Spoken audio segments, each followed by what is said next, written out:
All right. Good morning. Has anybody ever really thought about something? They thought that you thought something out, and you think you have a good idea or a good plan to do something, but it didn't really turn out the way you wanted it to. Well, in my opinion, I agree with Anton Francis' quote, "It is human nature to think wisely and act foolishly." This has happened to me a couple times. Everybody is taught to think before you speak. Well, of course, you know, that's like Anton Francis says, it's human nature to think wisely but act foolishly. So you try to think about what you're going to say before you say it, and sometimes you just blurt something out and it hurts somebody's feelings or something like that. That's happened to me a couple times. I was with a group of friends, and we're all talking or whatever, and there's somebody in the corner who's not, nobody really likes this person. They're just kind of there, and so we're talking or whatever, and you forget that person's in the corner, and I accidentally blurted something out that I don't know. I didn't really want to get too into it. But it really hurts this person's feelings, and I felt really bad.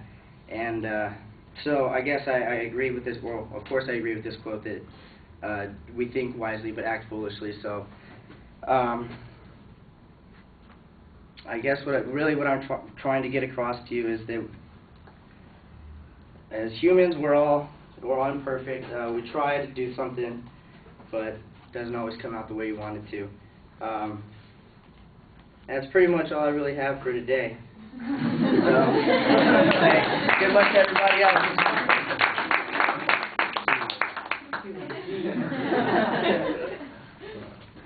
Yeah, it does suck. No, not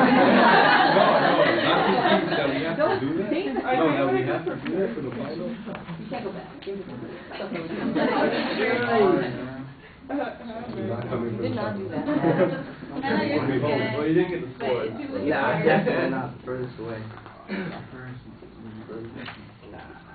Everyone's so noble.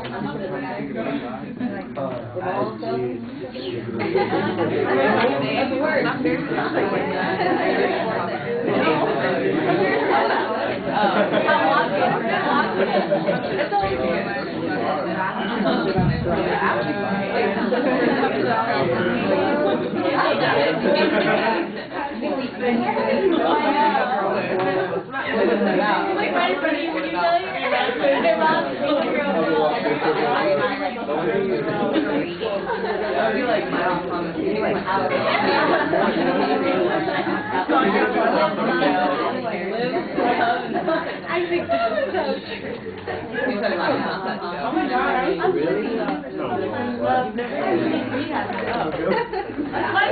All right, David.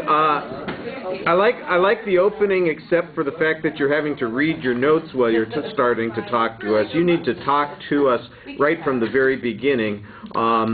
I like the explanation of the quote, although it's not quite clear what your theme is. At least you have a good interpretation of the quote. There's not really a structure once you get into the speech. You've just got the one example that you make reference to. On your presentation, I thought that it was pretty easy to hear you. There's good variety in your voice. That's helpful. A few places there's some hesitancies. I think that you got to get a structure in your head ahead of time. That's going to help you a lot more in getting some content. Because like I told people, you can't write out a speech while you're out there in the hall for 5 minutes. You got to think, what are the 2 or 3 places that I want to talk about this, and then you're going to have to be a little bit more spontaneous when you talk about it. Not a lot of indicators. I thought, though, that your facial expressions, you're very vivid and involved. You're looking at the audience. You're reacting to the subject matter. You're trying to make it lively. Your eye contact, when you look up away from those notes, you're very good. I'm not exactly sure what you keep seeing in the notes. You keep looking there like there's going to be something else that comes up, and if there isn't, it's not going to show up. I like to refer to it as refrigerator disease. Do any of you have that one, where you keep looking back in the refrigerator time after time? Maybe something will appear there, that wasn't there before. Same sort of thing, and so you got a little bit of that. All right. Thank you.